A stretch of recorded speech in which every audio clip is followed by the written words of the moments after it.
بسم اللہ الرحمن الرحیم۔ السلام علیکم دوستو، welcome back to my YouTube channel عطا حرل۔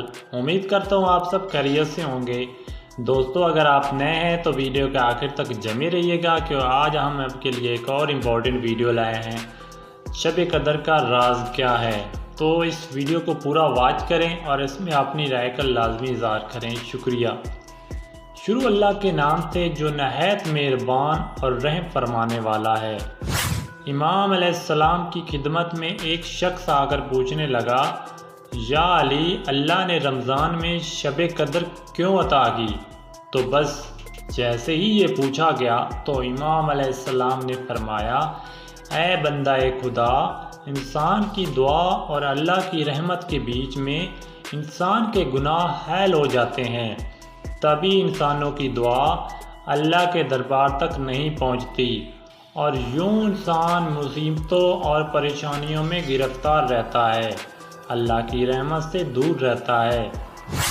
تبھی اللہ نے رمضان کے آخری عشرے میں انسانوں کے لیے ایک عظیم تحفہ لیلۃ القدر عطا کر دیا، تاکہ انسان شب قدر کی رات اپنے گناہوں کی معافی مانگ کر اپنے آپ کو ویسا کر دیں جیسا وہ ابھی اپنے ماں کی پیٹ سے نکلے ہوں، اور اللہ کی رحمت، برکت اور خوشحالی ان تک پہنچ سکے۔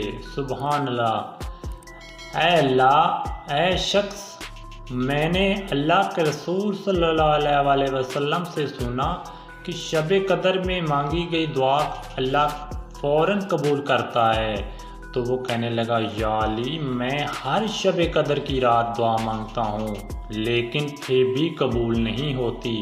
امام علیہ السلام نے فرمایا، اے شخص، اپنی دعاؤں سے پہلے اللہ سے اپنے گناہوں کی معافی مانگ لو۔ تو وہ کہنے لگا، یا علی، معافی کیسے مانگیں؟ امام علیہ السلام نے فرمایا، ہر اس شخص کو معاف کر دو جس نے آپ کو تکلیف دی، اور پھر اللہ سے کہو، اے اللہ، میں نے حارث تیری مخلوق کو معاف کر دیا جس نے مجھ پر ظلم کیا۔ اے میرے پروردگار، اب تو اس شب قدر کے صدقے مجھے معاف کر دے۔ جیسے تم دل سے اللہ کی مخلوق کو معاف کر دو گے تو اللہ پاک بھی تمہاری ساری خطائیں معاف کر کے تمہارے